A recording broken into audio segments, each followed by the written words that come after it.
तीन चार चीज़ें बड़ी स्पष्ट कहता हूँ। पहली चीज़ तो ये है कि प्रधानमंत्री जी 75 साल के होने जा रहे हैं।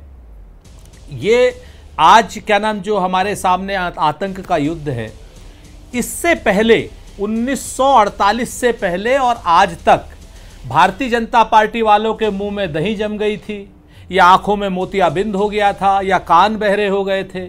48 से लेके आज तक ये पन्ने इन्होंने नहीं खोले। आज ही ये पन्ने क्यों खोल रहे हैं? इसका स्पष्ट उत्तर आता है कि प्रधानमंत्री जी और भारतीय जनता पार्टी के लोग अपनी नाकामी, अपनी विफलता और अपनी कायरता इतिहास के पन्नों के पीछे गलत को छुपाना चाहते हैं। जैसे छिपकली जो है तमाम कीड़े खाकर के नेहरू जी की तस्वीर के पीछे छुप जाती है, वैसे ही प्रधानमंत्री जी अपनी निकम्मापन, कायरता, विफलता ये कहीं ना कहीं इतिहास के पन्नों के पीछे छुपाना चाहते हैं। भाई ये अगर चर्चा आपको इतिहास पर करनी है तो आपको इतिहास में करनी चाहिए थी ना। हम इसके प्लस माइनस पे नहीं जाते, हमारा कोई शर्म का इतिहास नहीं, हमारा गर्व का इतिहास है। इस पर हम चर्चा कर सकते हैं, लंबी चर्चा घंटों की कर सकते हैं। इतिहास आज की बात ही नहीं करनी होती तो ये तीन इतिहास की किताबें क्यों पढ़ाई जाती? प्राचीन इतिहास, मध्यकालीन इतिहास, आधुनिक इतिहास। इतिहास तो बताने और समझने की चीज है ना कि इतिहास के पन्नों में क्या दर्ज है, तो उसको लेकर इतनी ज्यादा आपत्ति क्यों? सुरेंद्र राजपूत जी, आपको तो गर्व से बोलना चाहिए कि हाँ हम लोगों ने कोई गलती नहीं की। आप भी बैकफुट पर क्यों जा रहे हैं राजपूत साहब, अगर कोई गलती नहीं हुई है? बिल्कुल नहीं। हाँ नहीं। अब मैं पूछ लूंगी बीजेपी से कि वर्तमान को छुपाने के लिए इतिहास का सहारा लिया जा रहा है क्या? लेकिन इतिहास में भी गलतियां हुई हैं कि नहीं हुई हैं, ये बताइए। मैं आपसे पूरी तरीके से सहमत हूँ चित्रा जी।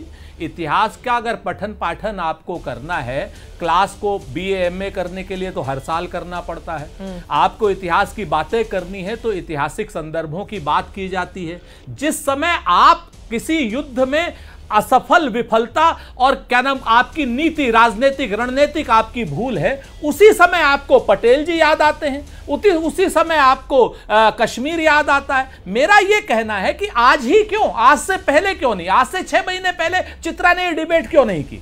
आज से 9 महीने पहले, 1 साल पहले, 4 साल पहले? हम तो एक दूसरे को 15-20 साल से जानते हैं ना। आज ही क्यों ये डिबेट हो रही है? तो सवाल का उत्तर ये आता है कि हम POK ले सकते थे, हमारी सेनाएं, फौज हमारी बॉर्डर पर खड़ी थी, हमने 15 एयरबेस जो है पाकिस्तान के नष्ट कर दिए थे, 9 आतंकी अड्डे नष्ट कर दिए थे, पाकिस्तान की आतंकी सेना को घुटनों पर ला दिया था। शहबाज शरीफ क्या नाम चिल्ला रहा था बचाओ बचाओ करके, सिंधु जल समझौता हमने रद्द कर दिया था।